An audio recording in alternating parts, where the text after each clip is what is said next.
Hello guys, we are back with our next lecture. In this lecture, let us go through solving a particular problem using Prim's and Kruskal's algorithm. So if you might be having a question that if I use any algorithm, will I end up with the same result or the same graph? You might be having some questions like this, right? So the clear answer is that you might end up with different graphs with different costs also, but the minimum cost will only be the result. So if two vertices are having the same result, then you might be having multiple spanning trees, right? So in the same way, if you apply Prim's or Kruskal's, you will finally end up at the minimum cost only, okay, whatever algorithm you might be using. But the thing is that you may or may not have the same graphs in both the results. So here in our given question, all the vertices are of different costs. So at the end, we resulted with both Prim's and Kruskal's giving the same resultant spanning tree. Like the final spanning tree was same for both of them. Okay, so first let us just start our lecture. I'll be starting with Kruskal's algorithm. I think everyone remembers our shortcut. K means S. Okay, so here we need to do sorting. Okay, just give me a second, guys. Okay, so now let us start our process. I think the paper is clear. So initially I'm drawing the graph which was given. So it is a graph, guys. We need to convert it into a spanning tree. So that's our task here. 4, 8, 7 and 6. Okay, that's so nice. Okay, guys, please, while drawing in your examination, please make sure that please check twice or thrice that all the values which we have written are correct, because a small value change will result in the final result will be completely different, guys, because it will vary, right? So we are calculating cost, so it's mandatory to be the exact values. 35, 10. Okay, so now I hope everyone remembers the second step that we are doing. So the second step is nothing but maintain an ascending order for this whole thing. So initially the least cost is 2 to 5, that is nothing but 5. Okay, I'm writing it here. So after that we are having 6 comma 7, that is 10. Okay, so after that we are having 5 comma 7, that is 15. Okay, after that we are having 4 comma 5, that is 20. I think the video is clear. Okay, 20. So after that we are having 1 comma 3, that is 25. After that we are having 4 comma 8, that is 30. After that we are having 5 comma 6, that is 35. After that we are having 3 comma 5, that is 40. After that we are having 1 comma 4, that is 45. After that we are having 8 comma 7, 50. 2 comma 1, 55. So finally we have arranged them in a smaller to greater order or non-decreasing order, you can say. Okay, so we stored them. So now the next step is nothing but you will be starting the process. So initially you will be just plotting the points or the nodes of the graph, and after that you will start connecting them. So initially this will be your step 1. So in step 1 you will be taking the first element. If it is a safe, adding that edge, sorry, it's 2 comma 5, sorry for that, guys, it is 2 comma 5, right? 2 comma 5. So adding this edge, if it is not causing any issues, you will be adding it. So the cost is 5. So there is no issue, so we added it.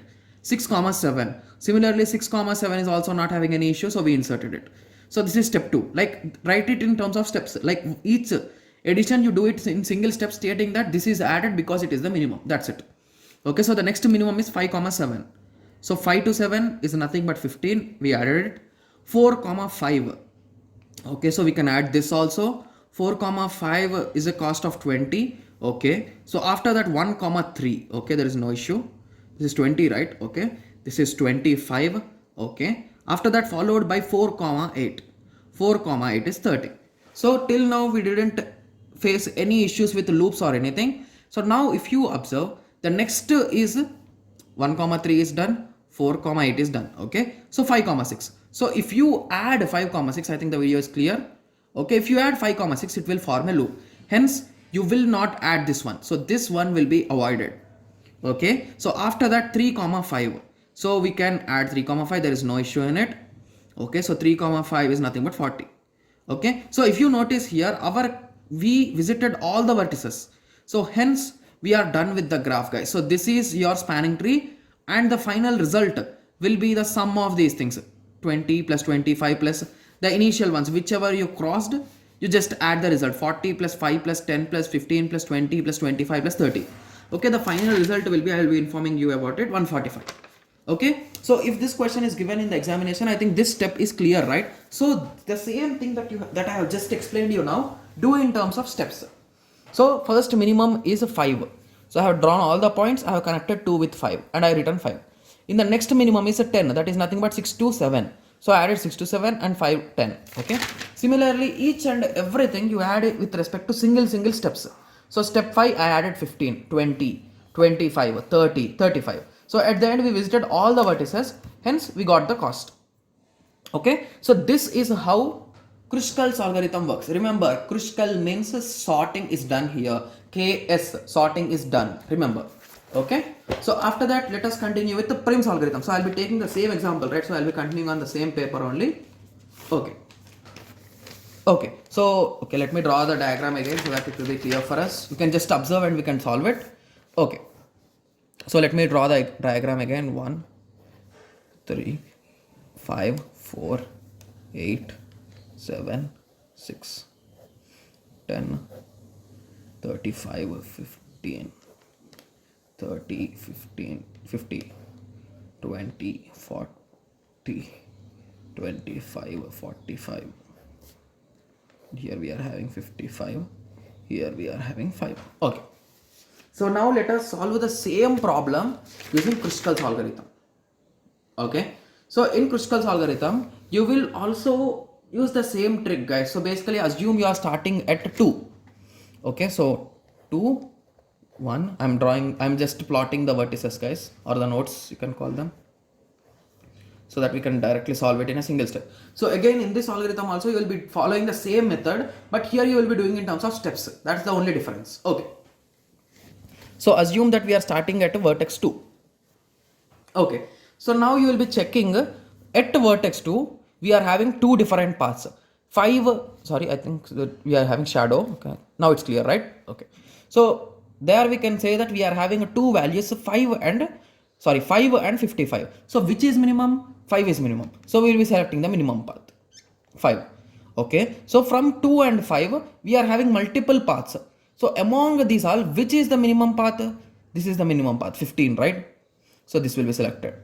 Now from these 3 points, 10, 15, from these all 3 points, which will be resulting you into a smaller path or the shortest path or less cost path.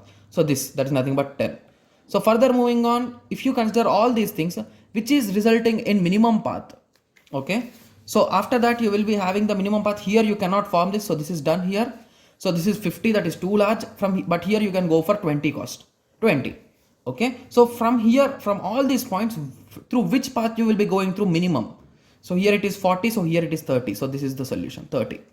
So after that, which is minimum? This is 50 and this will also form a loop. So we will not take that. So here you can say it is 40. After that, here it is 25. So if you notice here in our problem and in this problem, so I have just drawn it here. This is the last problem which we did. We got 145 and this is the graph we got.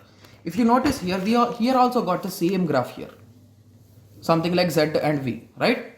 So that is the reason why I told you, if all the costs are different or unique, then both the algorithms will give you the same spanning tree. So that is the thing that you should remember, guys. So basically in any kind of competitive exams, they could be asking these kind of questions. Like if the numbers are unique, is it sure that we'll be getting only the same graph for both the Prim's and Kruskal's algorithm or not? That could be a true or false statement like that. Okay. So I hope everyone got a clear idea. So in this also you will be just doing the same steps. Step 1, step 2, step 3, like that only you will be solving it and you will be writing which you are selecting and why. Okay. So I hope everyone got a clear idea. So in the next lecture we'll be starting, we'll be starting single source shortest path. So let us meet in the next tutorial. Thank you. Thanks for watching.